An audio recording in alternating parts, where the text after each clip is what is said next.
இன்னைக்கு காலையிலேயே கிச்சனுக்கு லீவ் விட்டாச்சுங்க. ஹாஸ்டல் ஃபுட்டே ரொம்ப கம்ஃபர்டபுளாக இருந்தது. குட்டி தோசையும் தக்காளி சட்னியும் தான் செஞ்சுருந்தாங்க. டிஃபன் பாக்ஸ்க்கு லஞ்சுக்கு பேக் பண்ணுறக்காக ஃப்ரைட் ரைஸ் பண்ணி வச்சுருந்தாங்க.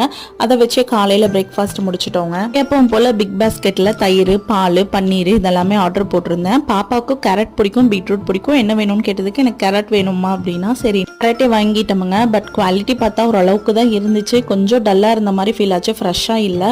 வாங்கின பால் ப்ராடக்ட்டு அப்புறம் தயிர் எல்லாமே ஃப்ரிட்ஜில் ஸ்டோர் பண்ணிட்டேன். ஏன்னா மத்தியானம் தான் யூஸ் பண்ண போறோம். ஒரு 2 hours டைம்குள்ள கெட்டு போயிடுமோ என்னமோன்னு ஃப்ரிட்ஜில் வச்சாச்சு. ஹஸ்பண்டும் காலையில பிரேக்ஃபாஸ்ட் முடிச்சோடனே கொஞ்சம் ஹாஸ்டல் வேலை, அரேஞ்ச்மெண்ட் வேலையெல்லாம் இருந்தது. அதெல்லாம் நான் போய் பார்க்குறேன் அப்படின்னு சொல்லியிருந்தாங்க. அண்ட் கம்ஃபர்டபுள் ஃபுட்டாக ஏதாச்சும் லஞ்சு குக் பண்ணி வைமான்னு சொன்னாங்க.